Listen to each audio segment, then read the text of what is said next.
अस्सलाम वालेकुम नाज़रीन, मैं हूं अरसलान कोकर। आप देख रहे हैं टकराव जीत का PSL 10 स्पेशल ट्रांसमिशन। मज़ेदार मैचेस का सिलसिला जारी है। रावलपिंडी लेग एक बार फिर से हाइप पकड़ती जा रही है। फुल स्टेडियम है। आर्मी चीफ ने विजिट किया, एयर चीफ आए और आज उम्मीद कर रहे हैं कि नेवल चीफ भी विजिट करेंगे।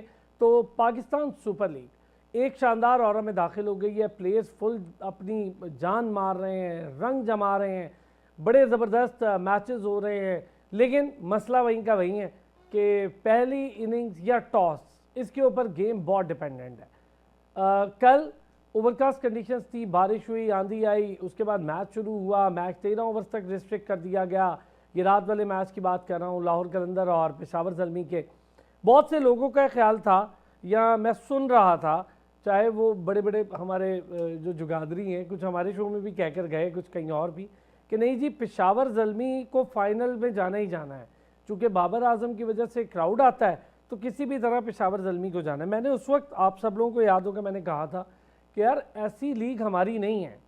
मैं नहीं समझता कि हमारी लीग में इस किस्म की किसी भी चीज़ की कोई गुंजाइश है, क्योंकि हमारी लीग हमेशा से इस चीज़ से बालातर रही है और बहुत शानदार मैचेस हो रहे हैं, शानदार परफॉर्मेंसेज है। डू एंड डाई मैच था लाहौर का, लाहौर ने वो मैच जीता।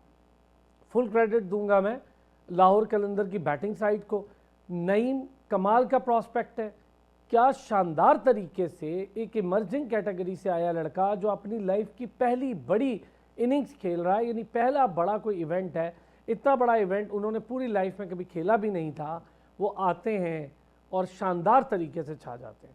जहाँ पर फ़खर जमान 34 पर 50 करते हैं, वो 21 पर कर देते हैं, 22 पर कर देते हैं। और ये जो बॉल्स का फ़र्क आ रहा है, ये उसका कॉन्फिडेंस बताता है और उसके शॉट्स, उसका बैट, उसका फुटवर्क, उसकी बॉडी, उसका हेड, जब वो खड़ा होकर खेलता है तो सारे एक्सपर्ट्स या क्रिकेट पंडित कह रहे हैं कि वो एक शानदार प्रॉस्पेक्ट है। इन सारी चीज़ों पर, मैचेस के रिजल्ट पर, आज भी बड़ा शानदार मैच होने जा रहा है और इम्पॉर्टेंट मैच होगा, क्योंकि 4 वो टीमें अब सामने आ गई हैं जिन्होंने प्लेऑफ खेलने हैं। और इन 10 सीजन्स में, 9 सीज़न में प्लेऑफ खेलने वाली पेशावर ज़ल्मी पहली बार बाहर हुई है और ये बाहर होने के बहुत सारे मामलात हैं। गुज़िश्ता रोज़ जो उनके हेड कोच हैं अकरम साहब, वो आए, उन्होंने प्रेस कॉन्फ्रेंस भी की। मोहम्मद अकरम से कई सवालात हुए, बहुत सारे दोस्तों ने बहुत सारे सवाल किए, उन्होंने उसका बड़ा खुलकर जवाब भी दिया। बड़े सीनियर आदमी हैं। फ्रेंचाइज़ को लेकर भी बात हुई कि जैसे अली तरीन ने कह दिया कि मैं अगर पैसे तब्दील होते हैं या इसकी कोई टर्म्स एंड कंडीशन तो शायद मैं फ्रेंचाइज़ की तरफ ना जाऊँ। लेकिन उन्होंने बड़ा खुलकर कहा कि जावेद आफरीदी पाकिस्तान क्रिकेट को आज से नहीं, PSL से नहीं, सालों से सपोर्ट करते आ रहे हैं। ये फ्रेंचाइज़ हमारी है और हम इसी फ्रेंचाइज़ के साथ मौजूद हैं। हमें ज्वाइन किया अबू बकर बिन तलत ने, बड़े शानदार डायनामिक स्पोर्ट्स जर्नलिस्ट हैं। साथ ही साथ अरफा फिरोज़ ज़की, मेरा ख्याल है ये सारे हजरात पाकिस्तान के इस वक्त यंगेस्ट लॉट जो है उसमें शानदार स्पोर्ट्स जर्नलिस्ट हैं, जिनकी ख़बरें बड़ी मुस्तनद हैं, जिनके पास इंफॉर्मेशन बड़ी ज़बरदस्त है, जिनका एनालिसिस मुझे ख़ुद बहुत पसंद है। तो ये तीनों हजरात हमारे पास जो मौजूद है, डॉक्टर हफीज़ अमान साहब भी हमें ज्वाइन कर चुके हैं, इंटरनेशनल अंपायर भी हैं, क्रिकेट एक्सपर्ट भी हैं। और बहुत शुक्रिया जी तीनों हजरात का। अबू बकर, कल जो 2 मैचेस हुए, दोनों मैचेस बड़े अच्छे हुए, सारा कुछ ठीक, लेकिन मुल्तान सुल्तान क्या हुआ है यार ऐसा कि बिल्कुल ही एक ज़माने में हमने देखा कि सरफराज की कैप्टनसी में कोयटा ग्लैडिएटर का ये हाल हो गया था, जब साउथ अफ्रीकन लेजेंड भी आके खेले थे। आपको याद होगा, चाहे वो 1-2 मैच खेले हो, ज़्यादा ना खेले हो, लेकिन अजीब सिचुएशन में आ गई इस कदर बॉटम में कि यार पूरे सीज़न में सिर्फ 1 मैच जीता। अरसलान भाई, सबसे पहले thank you so much for inviting me to your show. और आपकी बात बिल्कुल ठीक है, ये सिर्फ डिसअपॉइंटिंग मुल्तान सुल्तान्स के लिए ही नहीं था, बल्कि उनके लाखों फैंस के लिए भी था, क्योंकि बहुत ज़्यादा फ़ैन फॉलोइंग है बाबर आजम की तरह, मोहम्मद रिजवान की भी, और उनकी वजह से मुल्तान सुल्तान्स को भी काफ़ी सपोर्ट की जाती है। और इसी तरह अंदरून पंजाब की अगर बात की जाए तो वाहिद टीम है जो अंदरून पंजाब को भी रिप्रेजेंट कर रही थी मुल्तान के नाम से, और उनके जो ऑनर्स हैं वो भी उनकी खुशकिस्मती समझें आपके, उसी जगह से उनका ताल्लुक है, तो उस जगह से एक एफिलेशन भी नेचुरल थी। लेकिन बड़ा अनफॉर्चुनेट डिजास्टरस किस्म का एडिशन रहा, 10वां एडिशन पाकिस्तान सुपर लीग का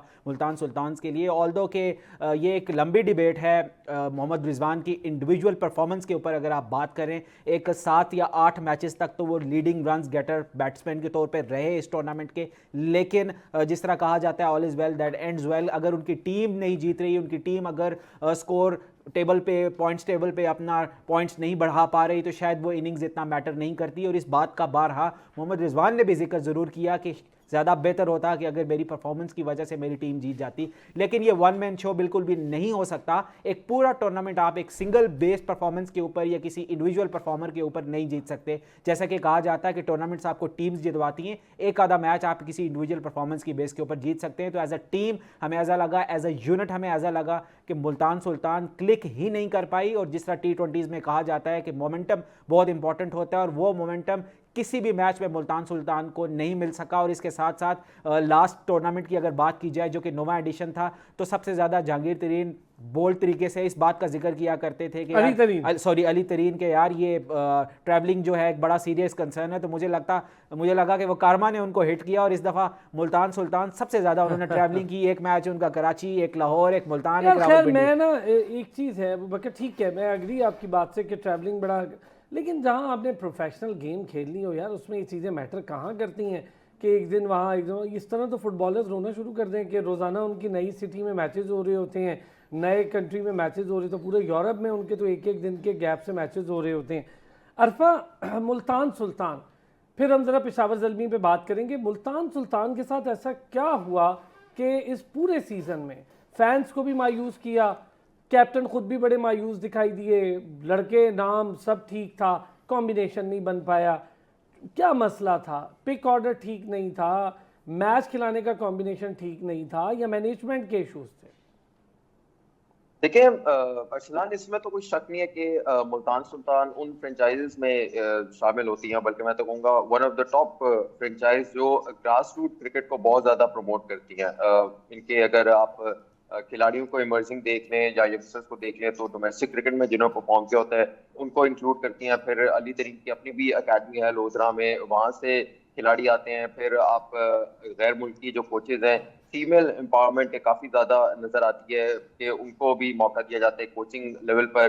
दो हमने फीमेल इनकी कोचेज देखी हैं, और अली तरीन का जिस तरह से बॉन्ड है मुल्तान सुल्तान के खिलाड़ियों के साथ, वो एक अनप्रेसिडेंटेड है। एक बाकी फ्रेंचाइज के लिए एक एग्जाम्पल है, क्योंकि मैंने एक ओनर को as a player, as a दोस्त और बिल्कुल जेलिन होते हुए मैंने इस तरह से नहीं देखा। यानी कि वो खुद कोचिंग भी कर रहे होते हैं, वो वार्म अप की सेशन में भी शामिल होते हैं खिलाड़ियों के साथ। तो मुल्तान सुल्तान के ऊपर अगर ये बोल रहा है कि यार इनके इंटरनल कोई कॉन्फ्लिक्ट था या ये जेलिन नहीं थे आपस में, तो ये तो बात नहीं है, इस पे मैं नहीं मानता। हाँ, मैं एक बात जरूर कहूंगा कि देखें, जो पाकिस्तान क्रिकेट की जो पॉलिटिक्स होती है वो कहीं ना कहीं आकर इफेक्ट करती है। हमें ये पता है कि मोहम्मद रिजवान और बाबर आजम इस टाइम किस दौर से गुजर रहे हैं। एक तो उनकी अपनी परफॉर्मेंस भी उस तरह से नहीं सामने आ रही, और फिर उनके ऊपर सवालात भी उठ रहे हैं कि यार इनको T20 टीम से हटाया, क्यों हटाया, क्या इनसे बातचीत हुई या नहीं हुई, इनको होना चाहिए नहीं होना चाहिए। अब बात ये कितनी अजीब सी है कि बाबर आजम और Mohammad Rizwan they remain number 1 जोड़ी इन T20। पाकिस्तान को सेमीफाइनल फाइनल में पहुंचाया, दुनिया ने इनकी जो है वो तारीफ की, लेकिन पाकिस्तान क्रिकेट बोर्ड के जो सिलेक्टर्स हैं उन्होंने इनको बगैर बताए, वजह बताए, इनको कोई रोड मैप, कोई प्लान दिए बगैर इनको T20 टीम से ड्रॉप कर दिया।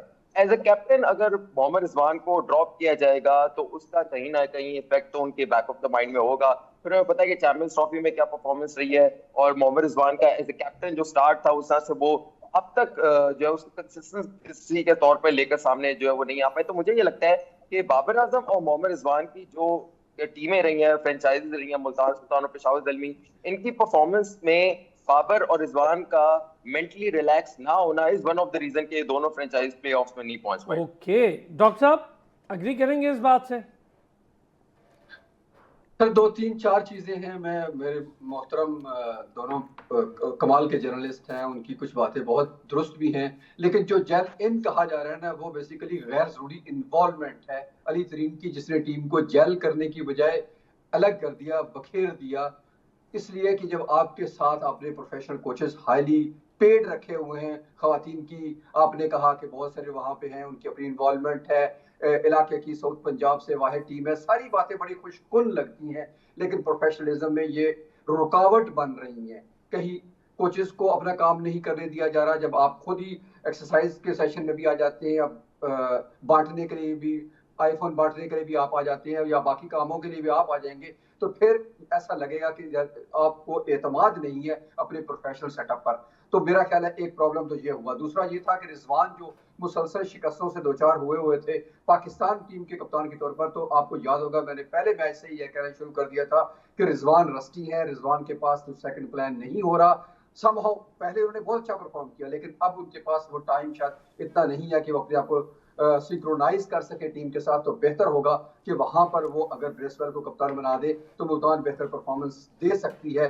और देखिए कि आज उसका नतीजा ये हुआ कि अपनी परफॉर्मेंस के बावजूद मुल्तान सुल्तान वहां पर नहीं खड़ी जहां पर खड़ी होना चाहिए। गो कि उनके थोड़े थोड़े वो लबे बाम आकर रह गए बहुत सारे मैचों में। उसके बजाय अगर मैं देखूं तो पेशावर की परफॉर्मेंस ज्यादा बुरी थी, मैं अगर दोनों को कंपेयर करूं तो। लेकिन पेशावर ने समहाउ कुछ मैच मैनेज कर लिए, जिसकी वजह से वो प्लेऑफ की दौड़ में आखिर तक शामिल जरूर रहे।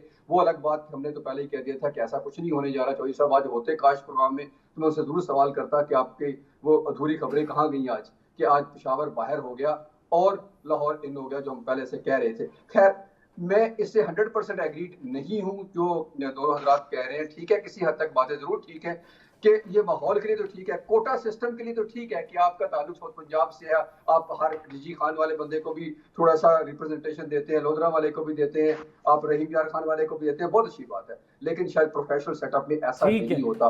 और एक चीज इसमें इस बार मैं आप सारे लोगों से बात भी करूंगा, बहुत ज्यादा पॉडकास्ट करना, बहुत वोकल हो जाना, मेरा ख्याल है उसने बड़ा इम्पैक्ट डाला है। हर थोड़ी देर बाद एक नई खबर आ जाती थी मुल्तान सुल्तान के हवाले से, अब ये कह दिया अली तरीन ने, अब ये कह दिया अली तरीन। मुझे लगता है यंग है, डायनामिक है, लोग उन्हें पसंद करते हैं, इतना वोकल होना अच्छी चीज़ नहीं होती।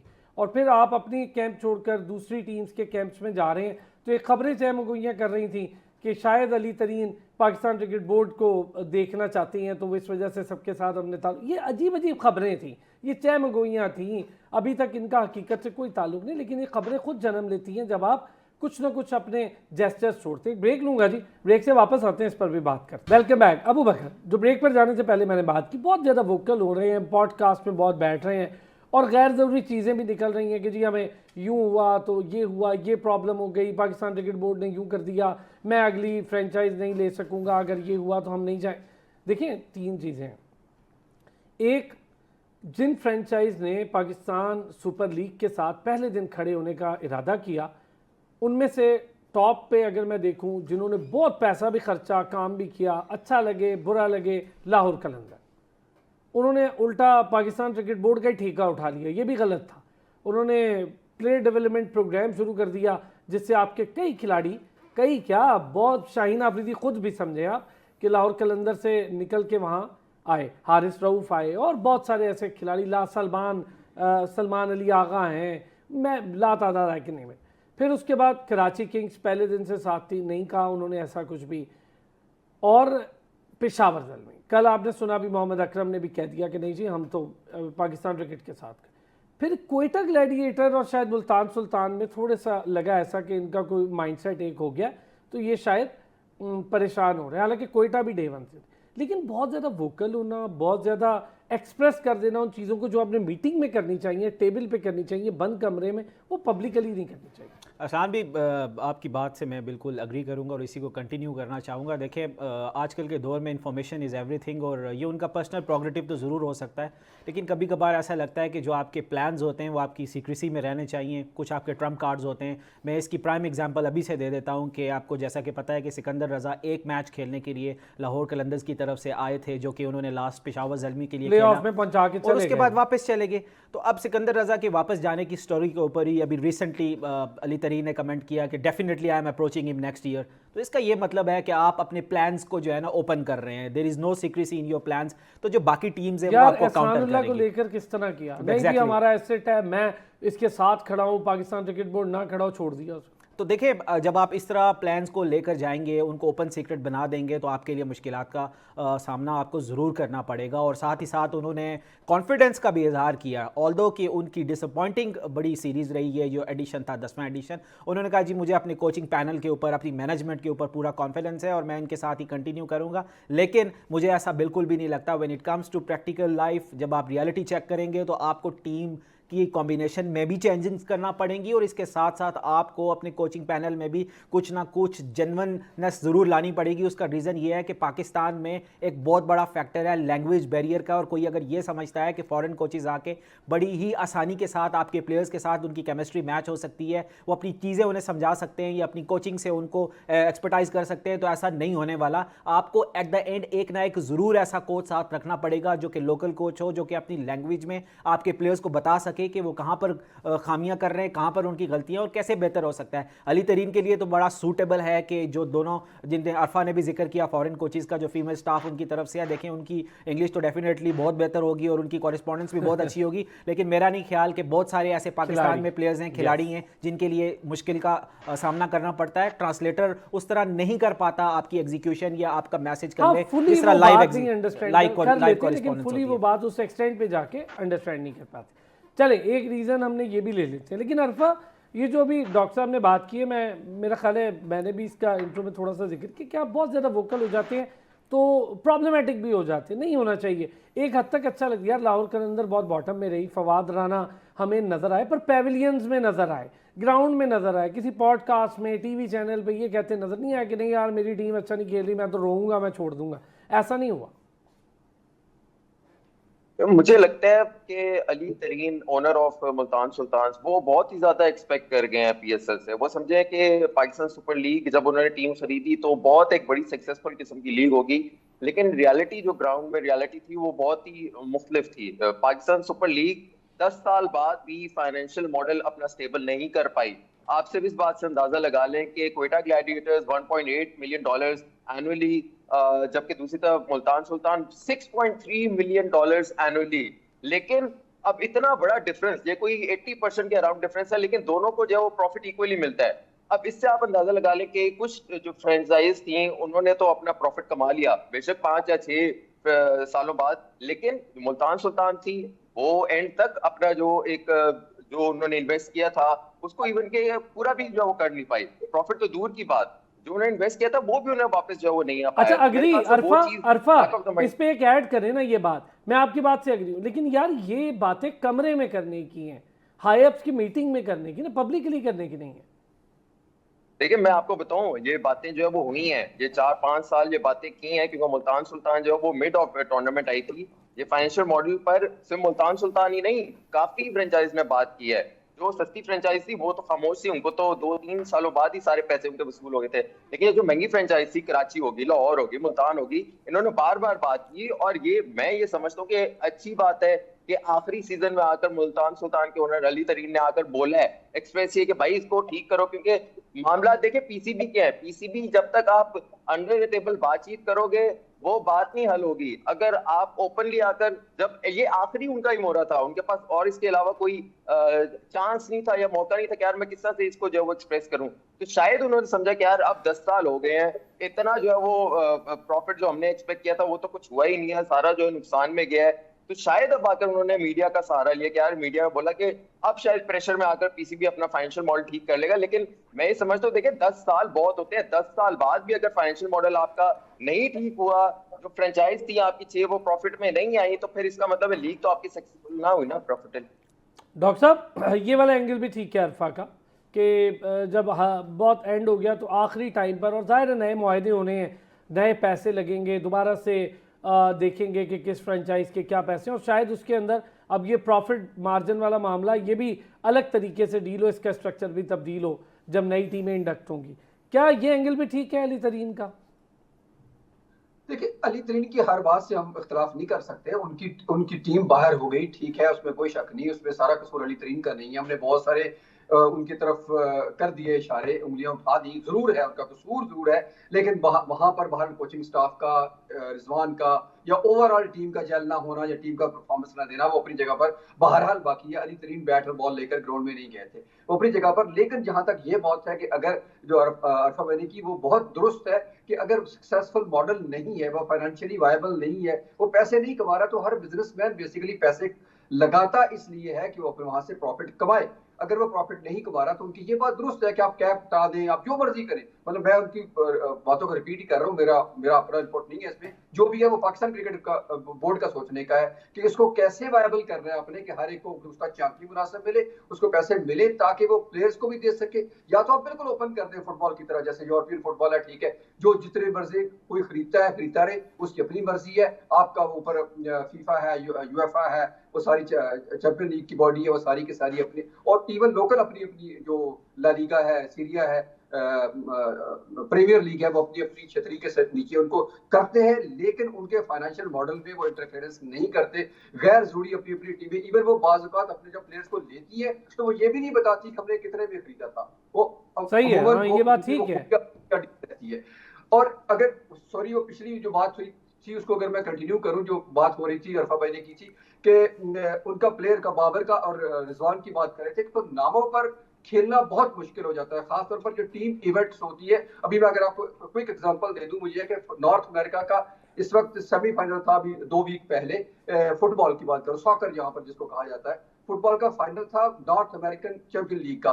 तो उसके सेमीफाइनल में वैंकूवर और इंटर मियामी का मैच हो रहा था, white caps versus inter Miami. Inter Miami जैसे आपको पता है कि इस वक्त सबसे मारूफ प्लेयर मेसी भी खेलते हैं और सुआरेज भी खेलते हैं, और दोनों ने दोनों मैच खेले, फर्स्ट लेग भी खेली, सेकंड लेग भी खेली, और वो एग्रीगेट 4-1 से हार गए, यानी कि वो फाइनल के लिए क्वालिफाई नहीं कर सके। उसके मुकाबले में अगर देखा जाए तो व्हाइट कैप्स में कोई ऐसा बड़ा प्लेयर नहीं था, एक आध के सिवा, वो भी इतना बड़ा नाम नहीं था जितना मेसी का बड़ा नाम है, जो इस वक्त इंटरनेशनली अपनी उनकी टीम के कैप्टन भी रहे, जो जिन्होंने चैंपियन सॉरी जी हाँ, वो सालों के बाद तो फाइनल में गई है ये टीम।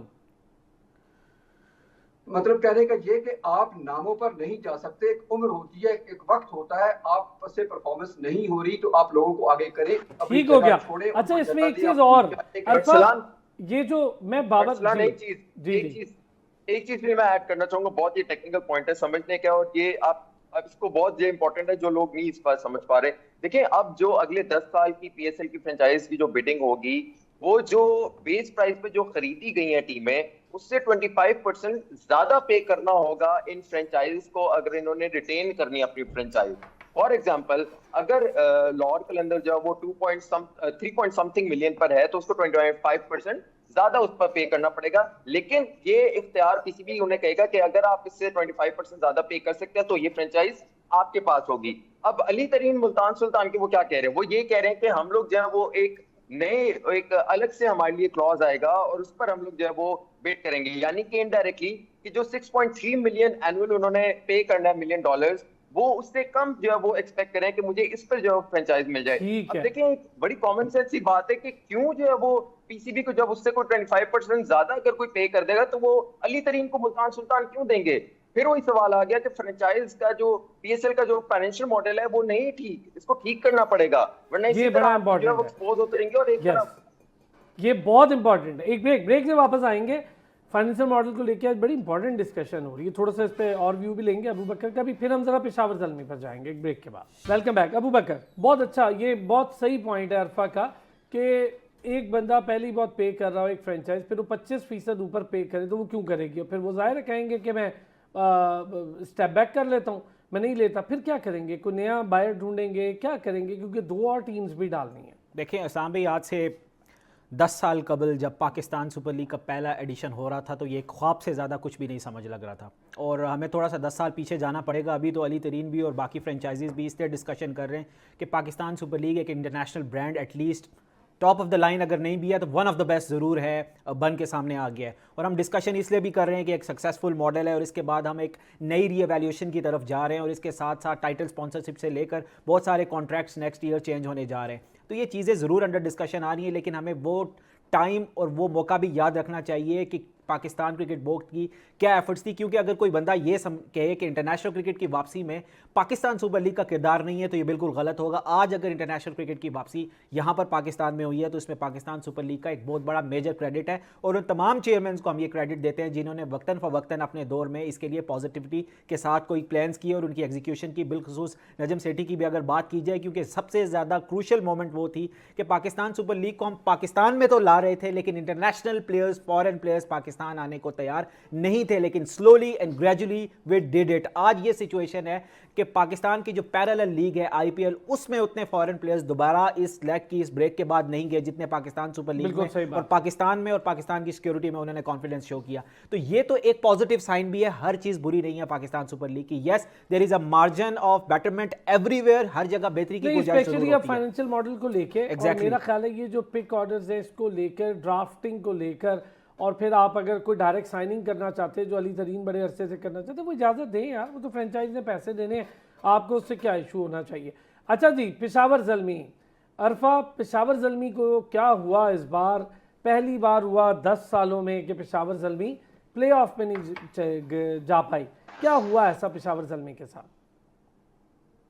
देखिए, पेशावर ज़ल्मी की अगर हिस्ट्री उठाकर देखें ना, तो इन्होंने टॉप ऑर्डर और जो इनकी फायर पावर होती है फास्ट बॉलर्स में, इन्होंने वो चीज लैक की है इस बार, क्योंकि इनके हमेशा से जो कॉम्बिनेशन बनता था कि टॉप ऑर्डर में इनके गैर मुल्की खिलाड़ी होते थे, और फिर आप अगर फास्ट बॉलर्स की बात कर लें तो उसमें वहाब रियाज, हसन अली, क्रिस जॉर्डन, तो इस तरह के इनके जो डिपेंड जो ये करते थे ना, कोर इनकी होती थी वो टॉप ऑर्डर, और फिर उसके बाद आपके फास्ट बॉलर्स होते थे। लेकिन पेशावर ज़ल्मी ने बिल्कुल ही, और फिर थर्ड एक चीज मुझे बहुत इंपॉर्टेंट की इनकी अच्छी लगती थी कि यंगस्टर्स को भी बहुत चांस देते थे।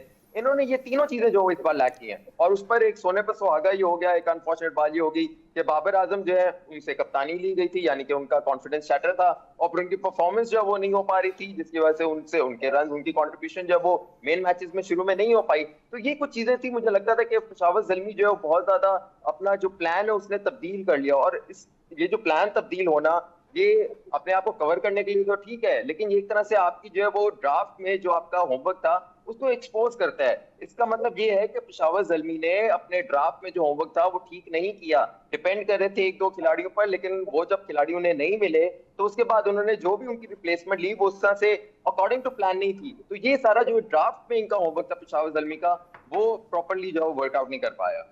और एक चीज डॉक्टर साहब, डैरन सैमी होते थे तो कनेक्ट हो जाते थे कैप्टन के साथ, मैंने कनेक्टिविटी बड़ा गैप देखा है ग्राउंड के अंदर। कोई कोच, कोई हेड कोच, इतने बड़े नाम हैं, अकरम साहब हो गए, इंजमाम साहब हो गए, मुश्ताक हो गए, ये सारे कनेक्ट नहीं हो पाए कप्तान के साथ, ना उसे कुछ समझाने की कोशिश की। दूसरा, मैंने जब सवाल किया था, आपको याद होगा दोनों हजरात वहीं थे, तो उन्होंने कहा जी मेरी ये ड्रीम टीम थी, सबसे बेस्ट टीम ली है हमने इस बार, हमारे हिसाब से ये अब तक की 10 सीजन की बेस्ट टीम थी, बस उन्होंने कहा कि परफॉर्म नहीं कर पाई। डॉक्टर साहब, अगर ये तो एक जस्टिफिकेशन होती है, जो भी टीम पिक करता है वो ये तो नहीं कहेगा कि मेरी टीम बुरी, मैंने पिक की थी, वो तो उसके पीछे खड़ा होगा और होना भी चाहिए। लेकिन मुझे जहां तक लगता है कि इनके जो ये सेटअप है काफी अरसे से इसी तरह ही आ रहा है, मोरलेस यही लोग हैं इनके साथ, शायद कुछ रस्टी भी हो गए हैं, वो बहुत यूज टू हो गए हैं और शायद उनका काम करने का इतना दिल नहीं है। लेकिन अगर देखा जाए तो बाबर की जो as a international player plus international captain Pakistan team के साथ, वहां से ये डाउनफॉल शुरू हो चुका था। और उसको मुझे लगता है कि यहाँ पर, जैसे मैंने पहले कहा कि रिजवान को भी कप्तान नहीं बनाना चाहिए था, इसी तरह अगर यहाँ बाबर को कप्तान ना बनाते तो बहुत बेहतर हो सकता था।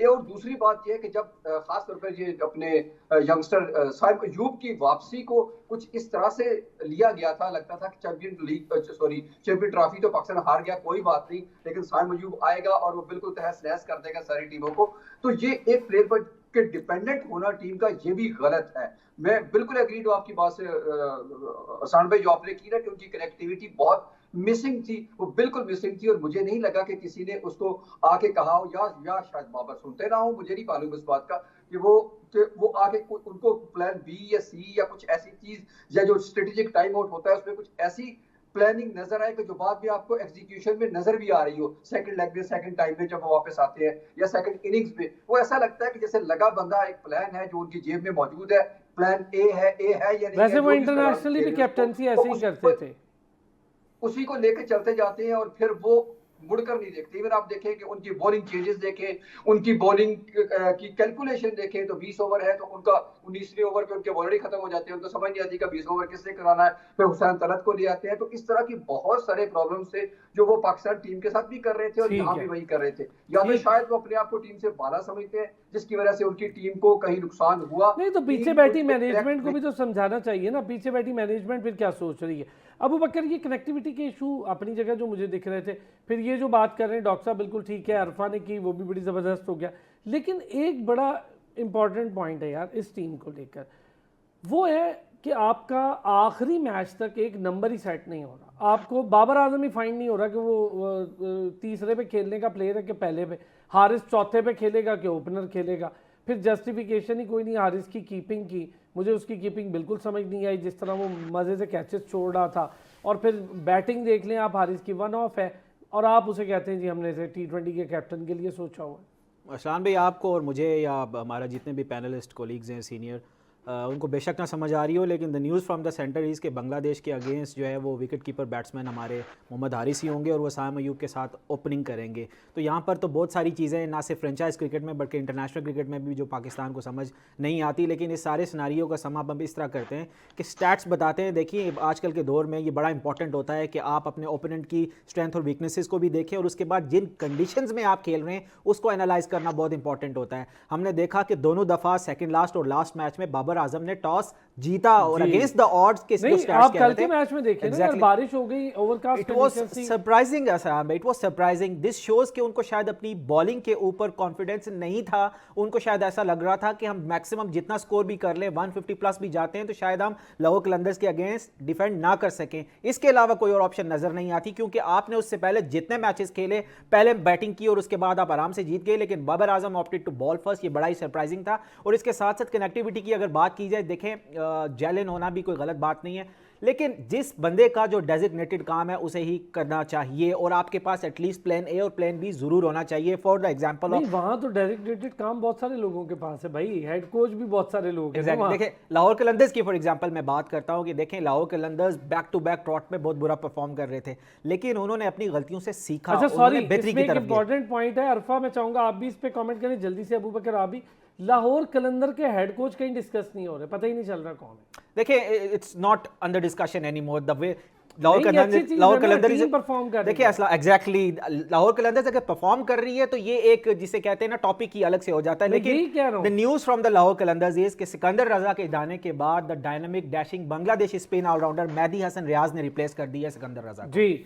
अच्छा अरफा, यही चीज कि हेड कोच डिस्कस आप देखें ना कराची के हो रहे हैं ना लाहौर के हो रहे हैं, दोनों चुप करके खेले जा रहे हैं, जीते जा रहे हैं, अच्छा खेल रहे हैं, ऊपर जा रहे हैं। देखिए, अगर ड्राफ्ट में अगर किसी को नंबर 1 रखना है ना, तो वो that is Karachi Kings. Karachi Kings ने जिस तरह से अपना ड्राफ्ट इस बार बनाया है, जो होमवर्क किया है, वो हमें नजर आ रहा है। जो कॉम्बिनेशन उन्होंने बनाया है वो काम उनके लिए कर रहा है। मैं आप इजाजत दें तो मैं अरफा से एक क्वेश्चन भी रखना चाहूंगा। बड़े अरफा, आपसे एक सवाल है। अरफा, मुझे ये बताएं कि डू यू रियली थिंक कि Haider Azhar is the missing card for Quetta, sorry, Multan Sultans, और कराची जाने के बाद उनके लिए वो ट्रम्प कार्ड बन गए?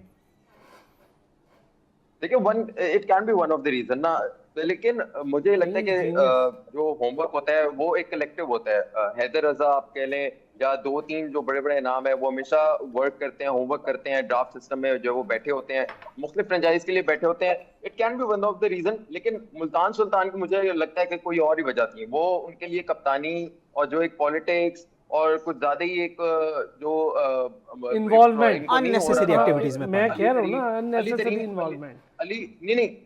अली तरीन को जो मसला एक नजर आ रहा था, वो उस तरह से जो है वो नहीं हो पा रहा था इनका, जो है वो उस तरह से फिर बन नहीं पाई टीम। तो मुझे लगता है वन ऑफ द रीजन। लेकिन ठीक है, टीम्स को देखें, उनका अरफा वक्त कम होगा, अरफा वक्त कम होगा। डॉक्टर साहब, पेशावर क्या इशू रहा पेशावर का, जल्दी से डॉक्टर साहब, आखिरी कोई एक चीज जो आपको लगती है ऐसी कि यार ये बहुत बड़ा इशू था।